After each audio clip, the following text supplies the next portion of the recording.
The real estate market has most definitely shifted. Headlines such as home listings surge at record rate as housing market starts to cool and San Diego home price drops for the first time this year. They make it sound like the crash everybody has been waiting for is here, but is it? In this video, I'm going to go through the details of the data on the San Diego housing market to help make sure that you understand exactly what they say. I'm Allesen Cann. I'm a real estate agent here in San Diego, California.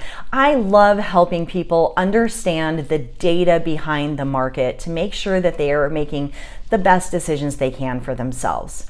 So let's dive into this past month's data. So first, let's talk about what people mean when they're talking about sales price. So there are three ways to talk about sales price in the housing world. When someone says home prices are up in San Diego 10.7% since last year, there are two ways to say that. One is looking at July of last year to July of this year and comparing the data from each month, and that's how we get the 10.7. The other way to do it is to look at all of the data from the beginning of the year through July and compare that from the same time period last year to the same time period this year. And in this case, we get 15.7. Now, the third way to talk about home prices is to look at month over month changes within the same year. So for example, if we look at May of this year, you can see that the home price was $867,750. But if you look at July's average price, it was $820,000. So you can see that prices have actually dropped about 5%. That's very different than the 10 to 15% we saw on the other slide. And that is how you end up with headlines that say prices are still going up and yet prices drop for the first time. Now, don't get too excited about the prices dropping 5% because let's look at last year. If you look at last year in 2021, prices peaked again in the May-June time period. So let's start at 756. We go all the way down to 735 and we ended the year at 753. So prices went down even last year. Home prices are driven by the basic principle of supply and demand. If there's more demand than there is supply, prices go up. And in this case, we can see that if you look down here, inventory of homes for sale, there is more inventory on the market this year than there was last year. But that is not because more homes are coming on the market. If you look at new listings, you can see that listings are actually down from last year, whichever way you look at it. What's happened is that demand has been decreased because interest rates went up. They're now back down again to 5%, and we are starting to see demand pick back up. The reality is, no matter what, we are still very low on supply. If you look at months' supply of inventory, what this means is that at the current rate of demand, if you look at like how many homes sold last month and you look at how much inventory is on the market now, how long would it take for that level of demand to eat up the current inventory?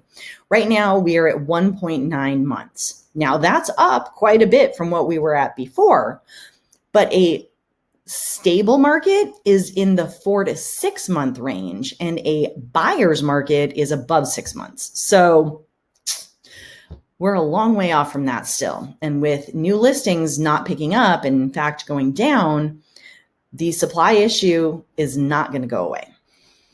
And let's talk a little bit about why more homes aren't coming on the market. You would think with prices as high as they are, why aren't people selling? Well, there's two reasons. One, where are they going to move to? They probably can't afford it because prices have gone up so high. And two, most homeowners refinance to a 2-point-something% interest rate, and they do not want to give that up. This could very well keep listings low for a good long time. There are also lots of headlines about how new home builders have had tons of canceled contracts and they're hurting and they're having to drop prices and blah, blah, blah. But that's also leading them to reduce the number of homes they're going to build, which is just going to continue to reduce supply. So demand is still there, it's coming back, and supply is going to be even lower. Again, driving prices up.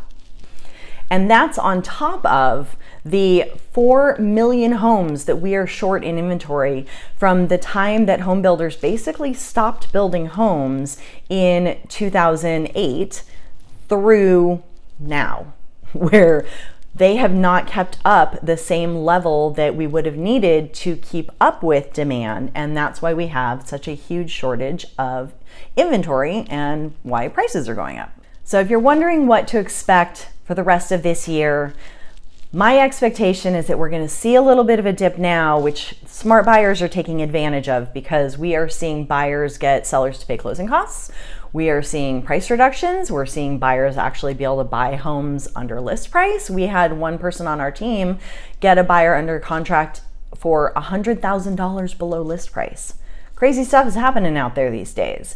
So take advantage of it now because we do expect to see prices and demand continue on the upswing now that interest rates have dropped. That's definitely bringing buyers back to the table. That's your market update for this month.